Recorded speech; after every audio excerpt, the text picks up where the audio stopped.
सभापति महोदय, मांग संख्या 18 और 19 पे आपने मुझे बोलने का मौका दिया। हृदय के अंतःस्थल से मैं आपका धन्यवाद ज्ञापित करता हूं। माननीय सभापति महोदय, आज राजस्थान के बहुत महत्वपूर्ण महकमे की यहाँ विधानसभा में अनुदान की मांग पे बहस है। ये 8 करोड़ जनता के हित से जुड़ा हुआ है। गृह और कारावास, ये उन्हीं लोगों से है कि आज आप और हम या सब मिलके और इस सदन में बैठे हैं तो पुलिस की बहुत महत्वपूर्ण योगदान है। आज हम अमन चैन से सोते हैं तो पुलिस का बहुत महत्वपूर्ण योगदान है। और आज जिस तरह की परिस्थितियां प्रदेश में बनी है पूर्ववर्ती सरकारों के समय में या कुछ किसी भी चीज में देखें तो आज जब सिपाही ड्यूटी करके आता है तो जब तक वो घर नहीं पहुंचता शाम को उसकी माँ की चिंता होती है, उसकी बहन की चिंता होती है, उसकी बेटी सोचती है कि मेरे पापा घर आए कि नहीं आए। और आज किसी भी परिस्थिति में, अभी रविंद्र भाटी जी ने कहा कि कोरोना वायरस और कोरोना के अंदर आम आदमी घर से निकलने से डरता था, लेकिन वही पुलिस का नौजवान था जो मुस्तैद खड़ा था कानून व्यवस्था को बनाने के लिए। वो वही जवान है। आज पुलिस कहीं किसी के घर में अगर सांप भी आता है तो पुलिस के नौजवान को फोन करते हैं। किसी के घर में कोई समस्या होती है, कोई यदि कोई पुलिया पे पानी अधिक हो और खुद की मनमानी से जाता है और वो डूब जाता है तो 4 दिन पुलिस का नौजवान उस नदी के सहारे और हम जैसे परिजन और हम जैसे नेता कहते हैं कि ये क्या हुआ, पुलिस कुछ नहीं कर रही। पुलिस का नौजवान, पुलिस के थाने के अधिकारी, अभी बहुत से साथियों ने कहा ये पक्ष विपक्ष की बात नहीं है।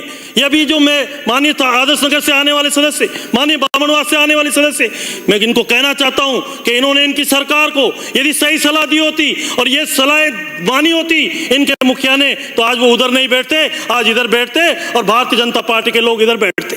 इस सदन के अंदर, पवित्र सदन में राजस्थान के मुख्यमंत्री गुलाब चंद जी कटारिया भी रहे। जब गुलाब चंद जी कटारिया गृह मंत्री थे और पुलिस पे लाठीचार्ज होती थी और किसी पुलिस के सिपाही का सर फूट जाता था तो इस सदन में रोते थे और ये कहते थे कि मेरी पुलिस को नहीं फूटने दूंगा, ये पुलिस मेरी है। 5 साल तक मैं निवेदन करना चाहता हूं। ये बजरी की बात कर रहे थे, अभी बामनवास से आने वाली माननीय सदस्य कहे कि बजरी।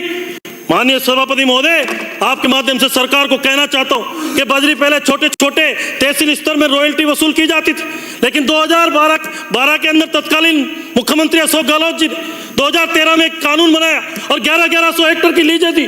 अक्टूबर 2013 में वो लीजें स्वीकृत हुई और वो लीजें स्वीकृत होने के बाद बजरी में एकाधिकार हो गया। एक व्यक्ति का पूरे प्रदेश में हो गया। कौन जिम्मेदार है बजरी के लिए? माननीय सभापति महोदय, मैं आपसे कहना चाहता हूं कि एक अभी 2023 में सितंबर में बनास नदी में गाद निकालने का काम किसने दिया और किसकी सहमति से वो हुआ? माननीय सभापति महोदय, यहाँ आके आरोप लगाना, ये कहें हम कि ये गलत है, ये नहीं। मैं ये कहना चाहता हूं कि ये जिम्मेदार लोग हैं, ये पवित्र सदन है और इस सदन में हर जिम्मेदारी को समझे। हम आरोप लगा देते हैं कि ऐसा हो गया वैसा हो गया। यही राजस्थान था। अभी माननीय आदर्श नगर से आने वाले सदस्य कह रहे थे कि नहीं सहेगा महिलाओं पे। माननीय सभापति महोदय, भीलवाड़ा के अंदर एक बेटी को, 16 साल की बेटी को, जवान बेटी को जिंदा जला दिया जाता है और यहाँ पे सदन के अंदर एक जिम्मेदार मंत्री वक्तव्य देते हैं कि मर्दों का प्रदेश है, ये मर्दों का प्रदेश है। माननीय सभापति महोदय, वो किसी भी दल के हों, लेकिन ऐसी परिस्थितियां आप खुद चिंतन करिए कि आपके मंत्री कितने जीत के आए सदन के अंदर, क्या परिस्थितियां हुई, क्या आकलन हुआ, कौन जिम्मेदार है? माननीय सभापति महोदय, मैं आपके माध्यम से कहना चाहता हूं कि पुलिस है। आज हमें अगर अध्यापक बनाते तो अध्यापक बनाने के लिए एसटीसी कराने पड़ती, बीएड करानी पड़ती है। डॉक्टर बनने के लिए 4 साल के लिए एमबीबीएस करना पड़ता है। इंजीनियर बनने के लिए 4 साल तक 5 साल तक इंजीनियरिंग की पढ़ाई पढ़नी पड़ती है। लेकिन हम अगर एक सीधी परीक्षा पास करा के और पुलिस के नौजवान को 9 महीने की ट्रेनिंग देके और भर्ती करते हैं, वो सीआरपीसी आईपीसी को नहीं जानता।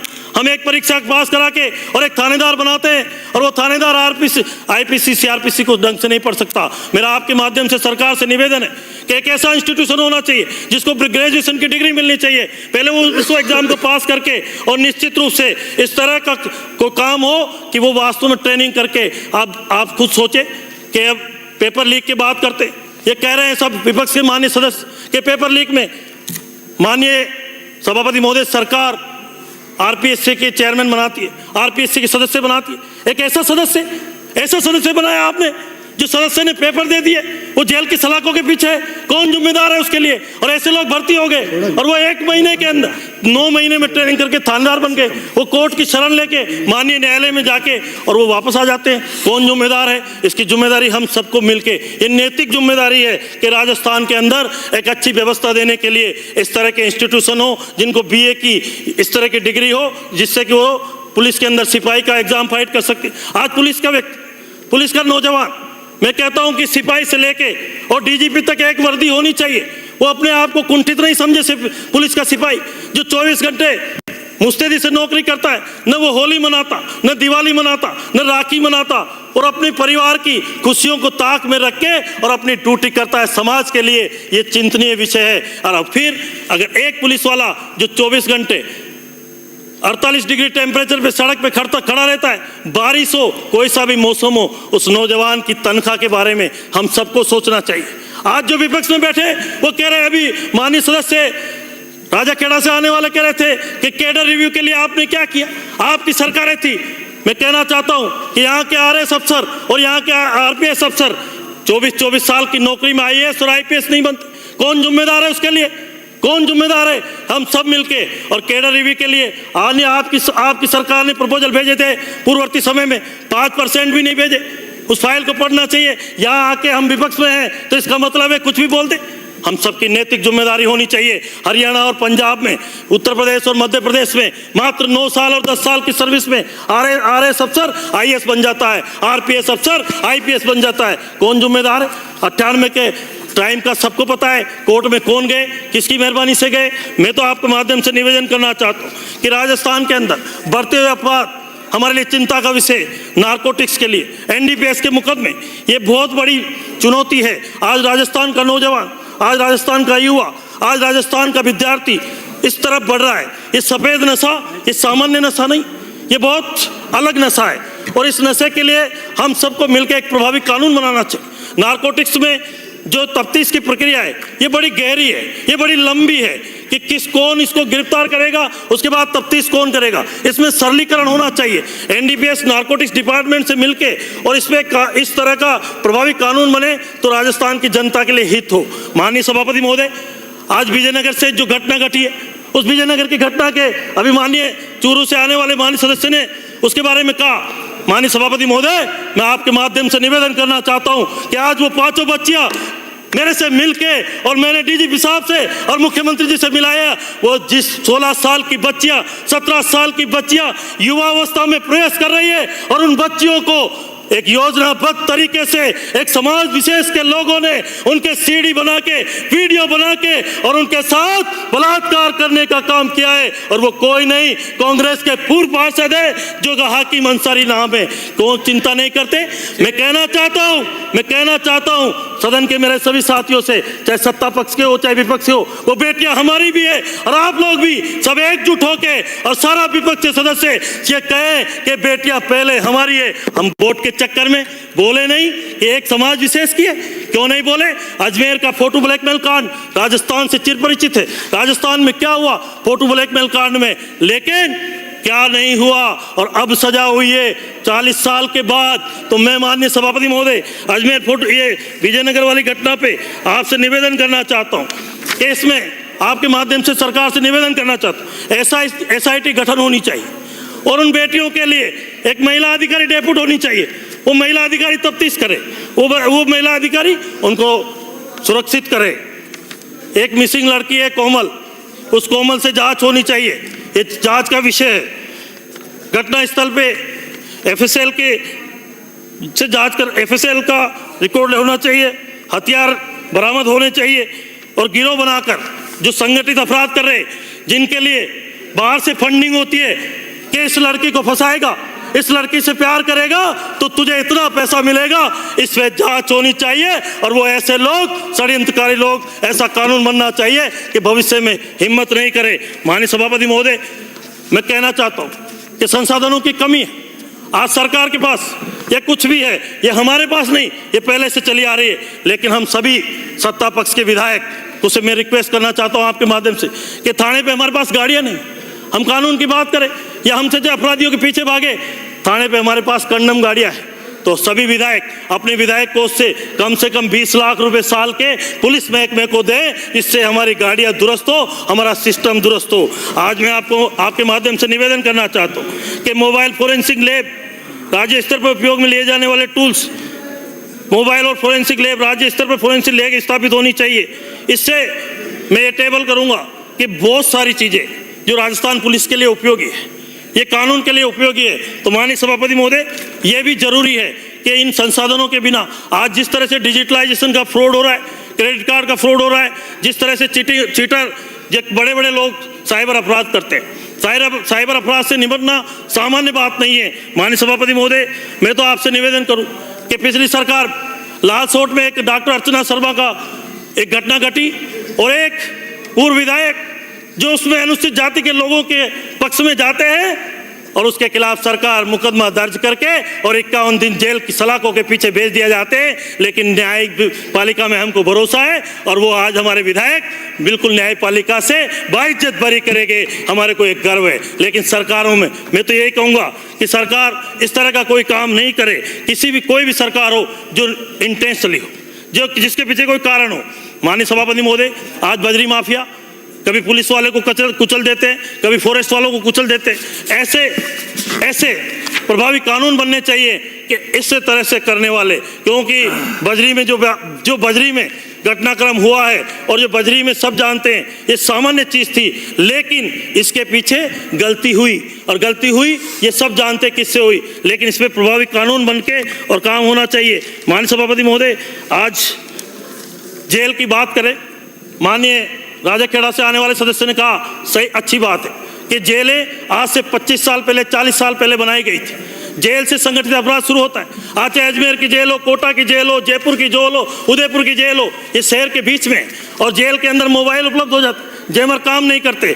मैं आपके माध्यम से सरकार से निवेदन करना चाहता हूं कि माननीय सभापति महोदय, जेलें बाहर हो, उस जेल वहां से सरकार उसको दूसरे उपयोग में ले, कॉमर्शियल उपयोग में ले, लेकिन जेलें शहर से बाहर दूर संचालित होनी चाहिए, उससे जैमर लगे और मोबाइल फोन का उपयोग जेल में नहीं हो। जेल के अंदर अभी मेरे साथी एक कह रहे थे जेल में सुविधाएं होनी चाहिए। माननीय सभापति महोदय, जेल में काहे की सुविधा? जो जेल जाने वाला है 98% या 95% अपराधी है, अपराध करके गया है, तो जेल में जाने के बाद उसको पता चलना चाहिए कि मैं जेल में क्यों आया हूं, उसको इस बात का ज्ञान होना चाहिए। माननीय सभापति महोदय, मैं आपके माध्यम से सरकार से भी अनुरोध करूंगा, मेरे विधानसभा क्षेत्र में केकड़ी में सब जेल होनी चाहिए, क्योंकि हमारे यहाँ जेल नहीं होने से 80 किलोमीटर 90 किलोमीटर अजमेर ले जाया जाता है अपराधियों को, बंदियों को, और उसमें पुलिस का बहुत बड़ा वो होता है, परेशानी होती है। माननीय सभापति महोदय, मैं आपके माध्यम से ये भी कहना चाहता हूँ कि जो हार्डकोर बंदी है, जो सभी बंदी है, आजकल मोबाइल का जमाना है, वीडियो कॉन्फ्रेंसिंग के माध्यम से सारी तफ्तीश से उनको तारीख पेशी पे नहीं ले जाने के बजाय वीसी के माध्यम से जेल के अंदर और कोर्ट के उनकी तारीख पेशी होनी चाहिए। उसमें पुलिस को बहुत असुविधा होती है। हार्डकोर क्रिमिनल हो चाहे कोई सा भी क्रिमिनल हो, पूरी व्यवस्थाएं लगानी पड़ती है। मैं तो आपको यही कहते हुए आपसे कि माननीय सभापति महोदय, हमारे भजन लाल जी की सरकार आने के बाद पुलिस तंत्र मजबूत हुआ है, पुलिस तंत्र काम कर रहा है, और निश्चित रूप से अभी माननीय बामनवास से आने वाली सदस्य कह रही थी कि एक अधिकारी उदयपुर में किया। मैं उनसे पूछना चाहता हूं आपके माध्यम से कि आपकी सरकार ने 4 साल तक, 4.5 साल तक उन अधिकारियों को कहां रखा, कहां पोस्टिंग रही उनकी, कौन जिम्मेदार है?